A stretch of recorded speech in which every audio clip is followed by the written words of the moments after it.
Fraser's here to talk about our top story this morning, and that's a leaked Home Office report which shows police have been advised to ramp up recording non-crime hate incidents despite orders to stop these due to free speech concerns. Yeah, they're controversial, aren't they? But the review has been ordered by the Home Secretary. It started in August. It also dismisses claims of two-tier policing as a right-wing extremist narrative. Well, here's Robert Jenrick. Robert Jenrick is the Shadow Justice Secretary.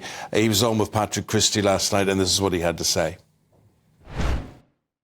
It seems like a very worrying situation. We've got to follow the facts here. Of course, violence against women and girls and some of the other issues raised in this report are important and warrant attention by the police and the authorities. But the facts of these, in the last 25 years, 95% of all the terrorist deaths in this country have been Islamist-related, and 80% of all the referrals to the police. So when it comes to how do we use the scarce resources of the police, of programmes like Prevent, of our security services, we've got to be honest and realistic and not allow political correctness to get in the way. Well, Security Minister Dan Jarvis has since said that the report's advice has been rejected. He reiterated that Islamist extremism and far-right extremism is at the heart of the government's approach to countering terror. Yeah, but it's a bit worrying that the body that sets policy doesn't think it should be at the centre of everything. Here's Fraser Myers. Fraser's the deputy editor of Spiked. Morning. What do you think about what's come through here? I mean, I am a bit perturbed. I mean, yes, politicians can say, well, thanks for your advice, but we'll ignore it or we'll heed it or whatever. But if this is what the whole policy-making centre of government is saying, I find that worrying. Absolutely. If this is what the people who work in the Home Office think, then that is obviously going to shape the direction of policy regardless of what the Minister says. And it's worth stating that with something like non-crime hate incidents, which have been recommended again in this report, that has been struck down so many times. It's been rejected by the High Court, they've been rejected by previous Home Secretaries, and yet the police continue to use them. So it's kind of the bad idea that won't die. I mean, to give you a sense of how stark things were, in 2020 there was a court case where a judge said, we have never had a Stasi or a Checker in this country. That's how outraged he was to discover that the police were secretly, essentially recording notes against people for political thought crimes. That's genuinely what was happening. I mean, there are some ridiculous examples that we could name. People have had non-crime hate incidents logged against them over an Asian man called his friend a terrorist as a joke. There's been dog poo on a neighbour's lawn recorded as a non-crime hate incident. A man whistling the Bob the Builder theme tune was recorded as a non-crime hate incident. Why would that... I don't even understand. Calling each other smelly children. More than 2,000 children have had non-crime hate incidents logged against their names. Yeah, kids calling each other smelly. The thing is, we can't actually interrogate why police are recording each non-crime hate incident because part of the rule or part of the way it works. Home Office. That's probably why. Yeah, probably. Yeah, but the way that it's set up, the guidance on this from the College of Policing is that if anyone perceives something to be hateful, then it should be treated as a non-crime hate incident, and that could be words, it could be an action. As long as it's not a crime, but someone is essentially offended, then it can be logged by the police, and it can be logged against your name, sometimes in secret, and then it can come up. And if you're applying for a job under an enhanced DBS check, so it raises questions about free speech. It raises questions about essentially being guilty before the law, being presumed innocent before the law. So it's quite shocking to see this issue revived. OK, Fraser Myers, we're going to have to come away from you now. Fraser, hang around. We're going to get reaction now from various people, including the Shadow Business Secretary, Andrew Griffith, who joins us now. Andrew, you probably heard what Fraser was saying there in reaction to this Home Office recommendation. Do you have a view? Yeah, it's extremely disturbing that this Home Office report has reached this conclusion.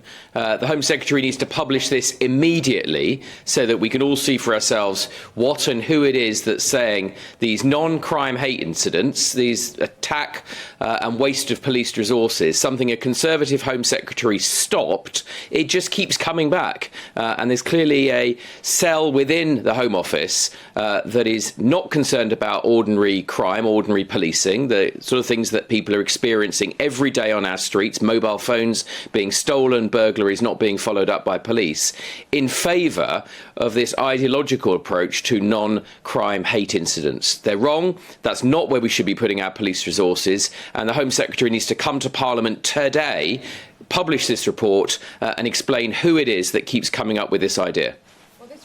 Commissioned by the Home Office also says that claims of two-tier policing are a right-wing extremist narrative and that grooming gangs are an alleged problem frequently exploited by the far right. What do you make of that? Well, the authors of this report, and I stress I haven't seen it, are clearly out of touch with the concerns of your viewers, ordinary people in my constituency who are suffering attacks on the streets, theft, burglaries not being followed up, antisocial behaviour. Those are the places that we should have police priority, and it's simply not fair to say that if people observe that police time is being wasted attending the homes of journalists for things that they have written sometime in the past, or even the former Home Secretary for a speech that was made at Conservative Party conference, and yet their experience is that police do not attend when they are victims of crime, that is wrong. Be recording more non-crime hate incidents, as the report suggests. I didn't catch all of that, but the police should stop recording non-crime hate incidents. That was the position of Suella Braverman, the then Conservative Home Secretary, more than a year ago. This is a widely discredited use of police time. It's frankly quite sinister. It raises all sorts of concerns about freedom of speech. And the real worry is that this keeps coming back, that somewhere within the College of Policing or the Home Office, there is a group of people who are so wedded to this doctrine and this ideology that they are neglecting the focus on ordinary crime, which is what most people expect our police to do. Difficult job the police have, but we expect them to be following up on crimes. Yeah. Business is your business, Andrew. Just want to see if you have an opinion on, I mean, we wake up today listening to reports that the American stock market has tumbled, AI shares have gone down, all because of a Chinese advancement on AI, and they do it cheaper, they do it quicker.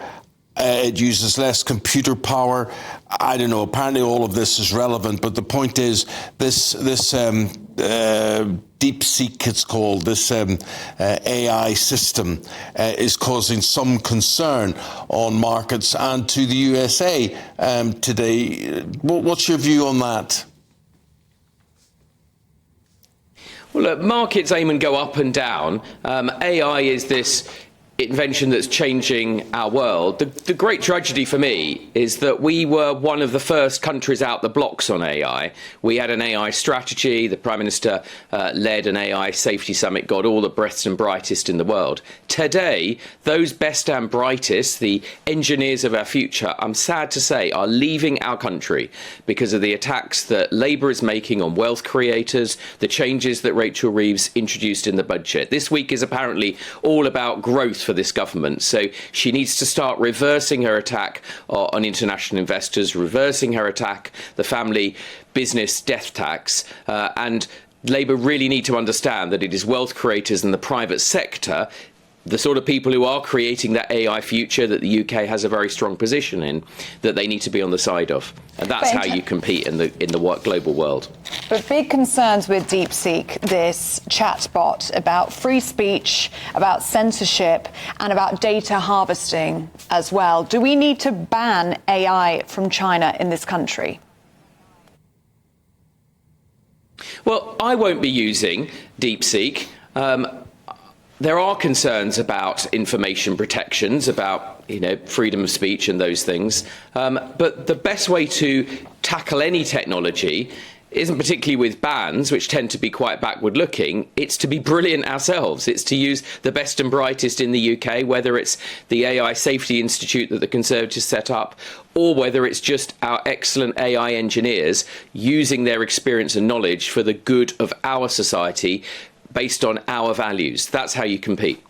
Okay. Quite an alarming report from the Children's Commissioner out today saying that some children are rioting just for fun in the summer riots. She says thrill-seeking and a distrust of the police were the driving factors for some people to get involved in last year's riot. She's been interviewing some of the children that were charged over the trouble that broke out in the aftermath of the murders of those 3 little girls in Southport. What's your reaction to that report? Well, look, it's obviously a concern. I haven't read that report. It is a concern that the Children's Commissioner raises. It's important that we have strong moral values in society and people understand where the lines on law breaking are.